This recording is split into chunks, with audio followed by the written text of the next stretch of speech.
Hey everyone, Haribo. It is Friday night again.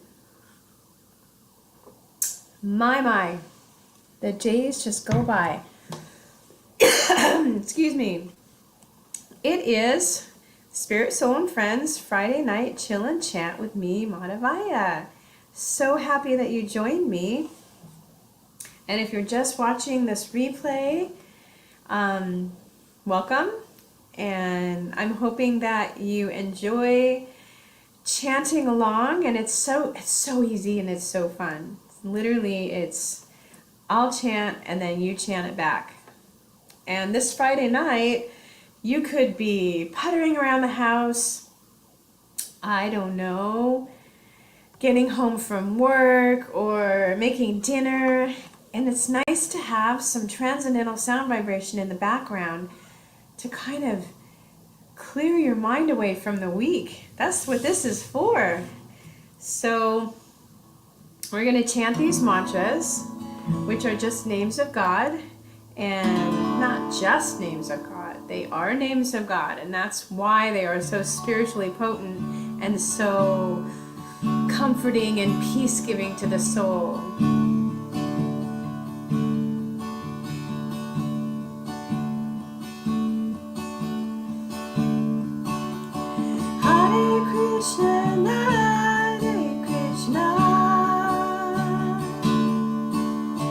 Krishna, Krishna, Hare Hare, Hare Rama, Hare Rama, Rama Rama, Hare Hare. Your turn. Hare Krishna, Hare Krishna, Krishna Krishna, Hare Hare,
Now we're going to chant Gopala Govinda Rama Madana Mohana.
So these transcendental sound vibrations are different from the sound vibration that we hear every day out and about, whether it's traffic or people talking on the street, or unless they're chanting. They could be chanting on the street, and then that's transcendental sound vibration. But most of the time it's sound vibration that kind of wears on your mind, like leaf blowers. How many of you hate leaf blowers? I don't like leaf blowers. So when you can hear transcendental sound, it gives you, the soul, a big ah. And the more we chant, the more that aha kind of a feeling turns into love. Love for the Supreme Lord. And the peace and the happiness that you, the soul, feel the more you chant is unlimited. And it's something that lasts forever, eternally. We are going to chant with a drum. We chant all different kinds of ways. Ready?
Instruments, or you can just chant with your hands, or you can even chant a cappella with no music, and you don't even have to have a very terrific voice. It's an activity of the soul, this kirtan, and it springs from the soul.